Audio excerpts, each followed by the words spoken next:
that decision that you took, that you never involved your parent in terms of getting married or deciding to move on with your life, it causes depression, what we call the emptiness syndrome, and you take them to the early grave. And by the time you're graduating and preparing either to feed them and give them the goodies that you thought you'll give them, your parents would have started suffering from either sugar, and that is we call diabetes, or they have gone through depression, and other diseases have started attacking them out of the decisions that you took without informing them.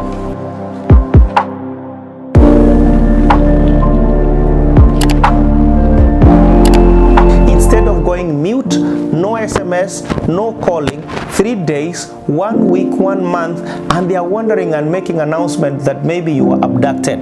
That leaves a lot of pain and a scar that you may not have time to heal when you come back and tell them, I was with my boyfriend or I was with my girlfriend. Emptiness syndrome affects both parents and children. Okay, thank you so much. I want to welcome you to Namshot Media, and this is a media which brings the best out of everybody. I want to welcome you to this episode whereby we are discussing about parenthood. And our tonight's topic about parenthood is about emptiness syndrome.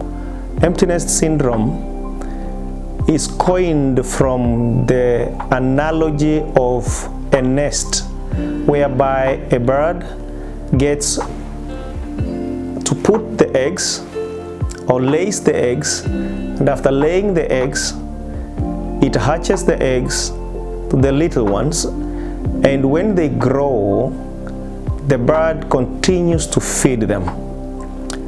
And when the birds feeds these young ones, they grow, and as they grow and advance in age in terms of days, and days turn into weeks, weeks turn into months, the young ones, they develop their fur, they develop their wings, and they get a little bit stronger as the day goes by. And therefore what happens is it reaches a time when they fly out of the nest without the information of the parent bird that has been feeding them for quite a while or for quite some time. And therefore, as we continue moving in this topic, we'll be able to use that analogy of the emptiness syndrome to be able to bring out the lessons that we as parents, we as young people who are growing and coming of age should be able to adopt for us to make our parents happy, and for the parents to be able to leave your children as they grow to become happy and get their blessings from us. And therefore, as I've given an example, emptiness syndrome is coined as EMS, emptiness syndrome, from that point of the young ones are hatched in the nest, and afterwards they go out of the nest at a given time, and the nest is left empty when the mother bird comes in, finds that the young ones have left. And therefore, it's a lesson that we're going to help ourselves with in terms of moving forward to be able to see how we take care of our young ones and how we nurture them into adulthood. So as I begin, I want to bring in the issue that as parents, we give birth to our children, and as they grow up, we change their nappies, or we change their diapers, and as they grow up, we clean them, we start taking them to either Sunday school classes or to church. And when they get of age going to school, we either put them on our backs and we take them to school, or we walk with them to school. And then in that process, we get an attachment. And this is where, when they want to leave home, this is where we find that the nest now becomes empty. So first lesson first is that when we are blessed with children in our homes, let us understand as parents that there are times as they grow up from 1 year, 2 years, 3 years, they are growing towards getting to do some chores that we ourselves cannot be able to stop them from doing. And therefore they are adopting and making friends, and there reaches a time when these people, these kids or these children, will not need our direction to go to church, will not need our assistance to go to school. They'll tell you one morning, "Mommy, I'm ready and I can walk to school. You don't need to escort me. Mommy, I'm ready to wash my shirt. Mommy, I'm ready today, I can cook for you tea." That also helps the parent to understand that now the roles that I used to play as a parent, taking them to school, cooking for them, washing them utensils for them, their clothes and even utensils, it reaches a point whereby they want to start doing that job for themselves. And that is a signal that now the young ones of the bird that we were saying are in the nest are starting now to grow their feathers. They are getting a little bit stronger. Their wings are getting a little bit stronger. For example, in the analogy that we are giving of the bird's nest, which is empty. So imagine the bird, the mother bird, goes after maybe 4 weeks or 5 weeks, comes back very hefty or heavy with food to feed the young ones, only in the middle of the day to find the nest is empty. What happens? The mother bird starts crying around. She does not understand that she has been feeding these young ones enough, and they have grown old enough and strong enough to be able to move out. But they moved out without giving a signal, and that is why the mother bird goes around and cries and maybe doubts, maybe they fell down and some ants are working on them. So she looks around and cries, only to come and realize in the evening or at the end of the day that the young ones are nowhere to be seen, and she starts a new life altogether. So when our kids are growing also, sometimes they make decisions and they don't involve us. And one of these fine days, for example, you are bidding bye to your daughter who has gone through secondary school and she's going to join a university or campus. There is a big probability that when she is going out, she has packed her clothes, she has said goodbye, "Mommy, I'm going to campus," whichever the campus is. That could be maybe the last time you're seeing your daughter as your daughter. And as you go to the bus stop and bidding her bye, that could be the last time you're bidding her bye and expecting her back as a single. Because there are many girls who have gone to campus, they have never come back, and maybe when they have come back and introducing their boyfriends and husbands to be. And therefore the parents go through depression, and that is what we call the empty nest syndrome. When you want to realize that a parent has got ENS, what we call the empty nest syndrome, these are some of the signs. For example, if you used to have a room for your daughter or your son and who has gone to campus, who he has joined high school, it reaches a time after 2-3 months, you go to her room or to their room to prepare because you know they are coming back. Or, for example, where I come from, you can be able to set aside some food you know your son likes or your daughter likes, and you say people are not going to touch this food because either Gloria or Mary is coming out of school and she will be able to eat this.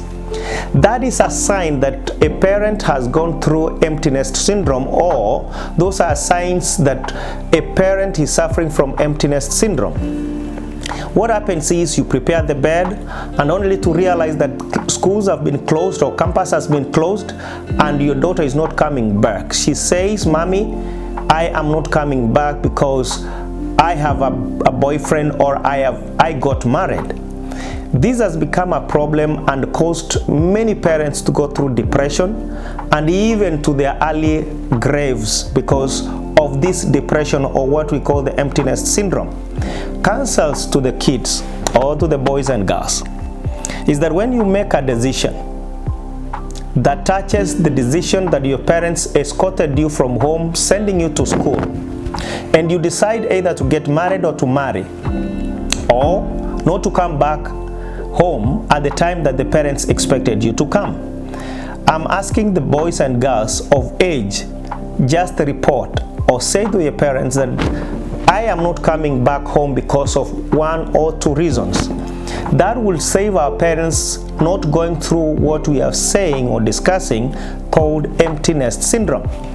Because if we don't do that, and we are preparing either to get a good job after graduating as a lawyer, after graduating as a teacher, that decision that you took, that you never involved your parent in terms of getting married or deciding to move on with your life, it causes them depression, what we call the emptiness syndrome, and you take them to the early grave.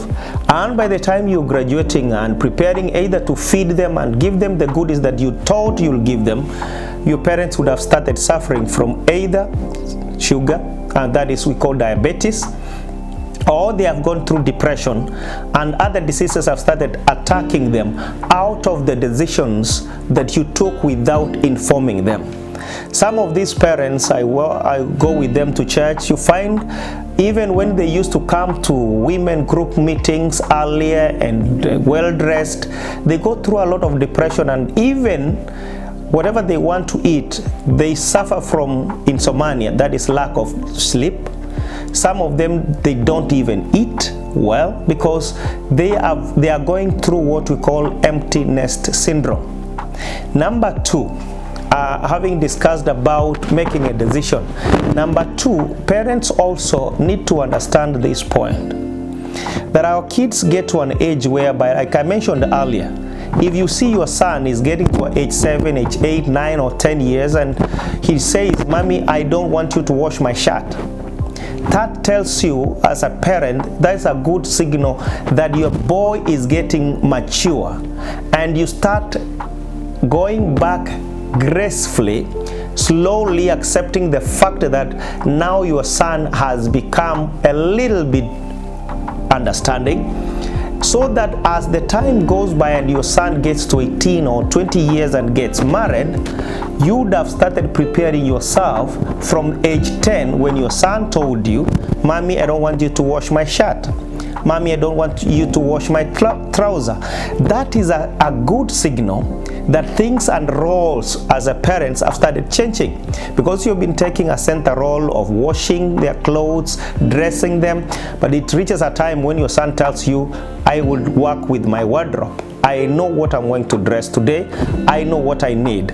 That tells you as a parent that your young ones in the nest that you've been feeding, they have started growing their feathers, they have started getting stronger in their wings, and soon they'll be able to fly out of the nest. And therefore it should not catch us in a surprise all of a sudden that they have flown out of the nest without our information. So whenever we realize and we are keen that our kids or children have started taking some parental roles that we as parents have been doing, is a good signal to tell you that now I need to start gracefully going a little bit towards them and guiding them for their future. Instead of telling them, "You're not old enough to wash for yourself, you're not old enough to know what to dress about," that is now making them dumb, making them go slow, and maybe making them to make a decision later in life without involving you as a parent. As I mentioned earlier, this goes hand in hand with the parents and the children, that as we grow, as we make decisions, we need to involve our parents so that whenever we have made a decision, they are able to move with us. Another advice that we get from this emptiness syndrome: parents, we have our programs. You know, you have 2 kids or you have 3 kids, and you know maybe your firstborn has promised you he will build for you a good permanent house. That is in your list. That is what you wish that they do. Maybe your daughter, when she gets married or before she gets married, she'll be able to give or buy for you a good sofa in your house, or buy you a TV, or maybe connect you with electricity. That is your list. I'm calling upon parents that as we have our lists of what we need our kids to do for us, and as they have grown up to an age of 18 years and above, may you share with them your list and their list. Let them tell you what is their priority as they grow up. Is it to get married first and then build for you a house, or build for you a house before they get married? Many of our parents are getting shocked that they expected their daughter who is in university to graduate, come back home, get a job, build them a house, then get married. But the daughter goes to campus knowing, I get to campus, I get married, I build my dad a house. So these two plans are not getting anywhere to converge. Meaning you have your own timetable, your daughter's got her own timetable. Therefore, I'm calling upon parents and children to be able, at the age of 18 and above, share your lists of expectation, your future plans. Parents, we have our plans, we have our wishes for our kids, that when they grow up, they graduate, they get a job, this is what they need to do for us. Ask them, what is your priority? Do you plan to get married, then you do for me this, or you do for me this before you get married, so that they can be able to converge. Number three, parents, sometimes we get confused. For example, if you have your last born who's almost getting to an age of getting married or marrying, it becomes so difficult to let them go. Why?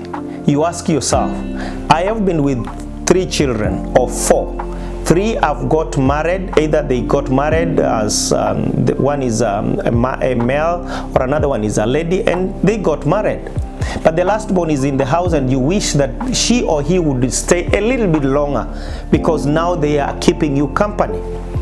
This is what parents you should know, that before you got the kids, you were 2 of you alone, you and your husband. Take a good look into your album. I ask that we keep albums in this era whereby we are taking selfies and we have our phones, and therefore we don't print these photographs so that we can be able to keep them in an album. Take an album, go through the album, acquaint yourself and encourage yourself that there is a time you began 2 of you, and this is the time that now you are remaining the 2 of you, because then it gives you time to allow even our last borns to be able to be married or to marry at the right age. Many last borns don't get married earlier or do not marry early because they are just able to be at home with the parents to keep them company after the rest of other siblings have left. And therefore parents are not easy to let go the last borns because they want to keep company with them. I want to ask parents that look back, see the time that you began 2 of you with your husband, and comfort yourselves that when we began 2 of us, then there is a possibility now to continue the 2 of us. Maybe if your husband or your wife is not alive, still that is a point whereby you can remind yourself, yes, we were 2 then, I am alone now, but I can be able to keep up by trusting that there are times that I was alone, so that we can give our children time to make informed decisions at a given point in time, so that they don't get too late, because many lastborns in families, either male or female, are very hard to get out simply because the parents do not feel happy or they feel insecure to let them go because of keeping them company. Another point, that parents, there are many marriages that are thriving and keeping people together, or the family or the father and the mother are being kept together because of the children. I want to remind you that there's a time that is coming when the children would have left. So what will hold your marriage together if the children are holding that marriage together? As a program and the analogy of the empty nest syndrome, you need to understand there's a time that you're coming back and you'll find your nest empty. How are you going to talk with your husband? How are you going to talk with your wife if the children are the ones who have been helping you to talk, move around and to do things? When these children get married or move out of the house, going to work or going to other places, and the 2 of you remain and you're not talking, the children have been making you talk. what are you going to do? You need to prepare yourself. There's a time that children are going to move out of your house, and therefore it demands you as a father and a mother to remain together and talk to each other, or talk about your affairs as if they are no kids, and mend ways while the children are in the house before they leave. As we conclude this program or this discussion this evening, there is need to understand that emptiness syndrome is not something that is easier or very fast to adopt. It's something that has bedeviled many families, has caused many havoc in families, but still we are bringing this information to the fore so that people would understand that times change. And when things change, we need to adopt with that change and be able to understand that it's a right time. That as you've been feeding your children, as you've been feeding these young ones, like the bird, as we began saying, when you've been feeding them, know that you've been giving them power, you've been giving them energy, you've been equipping them all the way round, that when time comes for them to fly out of the nest, then you'd have no question to ask, why have they flown out of the nest? You know that I've been feeding them, I've been training them, and I know wherever they are flying, you could be able to understand that now they will be able to manage life as they are, because you've trained them. And for the children, the grown-ups, 18 and above, I want to ask you that whenever you make a decision, involve your parents. In this era where we have telephones, you can just SMS and say, I am not coming back home, I got late. You may be doing your own thing somewhere. You may have slept at your boyfriend's house. You may have gone out with your girlfriend. And when you leave your parents without information, it troubles them so much. It gives them a lot of stress. I'm asking that boys and girls of age, just send an SMS, just call them. Tell them it got dark here in town and I'm not able to get a car or a vehicle bringing me back home, but I'm safe where I am. Just switch off, because you have informed them that you are, wherever you are safe. Instead of going mute, no SMS, no calling, 3 days, 1 week, 1 month, and they are wondering and making announcement that maybe you were abducted. That leaves a lot of pain and a scar that you may not have time to heal when you come back and tell them, I was with my boyfriend or I was with my girlfriend. Emptiness syndrome affects both parents and children, and both of us, we need to be prepared that there reaches a time when we either as kids leave home for our work, leave home for marriage, and as parents we must be prepared for emptiness syndrome that reaches a time when our kids get married, get a job, they move out of the house, and that house is our nest and it remains empty. So these lessons and the lesson that we continue offering in this snapshot media would be able to encourage us and give us courage and give us insight on how to manage this emptiness syndrome moving forward. For the next episode, we are going to discuss about if two parents have been left and they are able to manage by looking at the photographs that they've been taking in the past times in their albums. What about the single matters? Those parents who are single parents, how do you move on with an emptiness syndrome when either your daughter or your son has moved to work or has been married as a single parent? How do you manage this? So we'll be able to get another episode that we'll be able to discuss on that and see how single parents can be able to manage the emptiness syndrome. Continue watching Namshot Media for more information on parenthood. Thank you.